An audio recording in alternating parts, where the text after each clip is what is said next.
Last year, over 14 million people boarded light rail. That works out to an average of 39,000 riders a day. And most people who ride it love it. But who pays? Whether you ride it or not, you do, through taxes. We rode light rail for several days recently and rarely saw anyone checking people's tickets. Exit to right. It's almost virtually impossible to inspect 50,000 people in a day. Valley Metro Light Rail operates on the honor system. It's called proof of payment. Most cities use it. No turnstiles, gates, or ticket booths. You simply buy your ticket at a kiosk and you're good to go. Do you think a lot of people ride this thing without paying? Yes, yes, definitely they do. No doubt. No doubt about it, they do. City transit officials readily admit getting everyone to pay is impossible. And the truth is, they don't want to check any more than 20% of riders a day. If you go over that industry standard of 20% or more, that's why they say you start to create an environment of harassment. In 2013, Valley Metro hired 38 private security guards to improve compliance.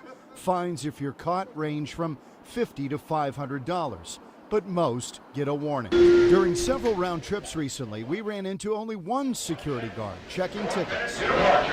Well, the truth is, it's easy to get on and ride to your destination and get off without paying. It happens all the time. Valley Metro claims 95% of people pay to ride. Industry insiders will tell you the actual evasion rate is much higher. But this is all baked into the proof of payment model and not unexpected. In the United States, not one light rail system pays for itself, not even the New York subway. At least in the New York area, all of the public transportation systems are not self-sustaining. They are all subsidized. If I were to make the perfect full recovery system, I would have barriers installed, I would have a fare inspector at each end of every platform, I'd have fare inspectors on every car, every train, and conducting 100% fare inspection. The issue becomes convenience. Is that convenience? Do I stop every person that boards the platform? In Phoenix, they don't. They encourage ridership. Metro Light Rail, like all other public transit systems, rely mostly on federal and local tax dollars to keep it running. The goal is maximizing ridership, not revenue. Valley Metro collects only 69 cents for every rider. The remaining $1.31 on a $2 fare is paid for by taxpayers.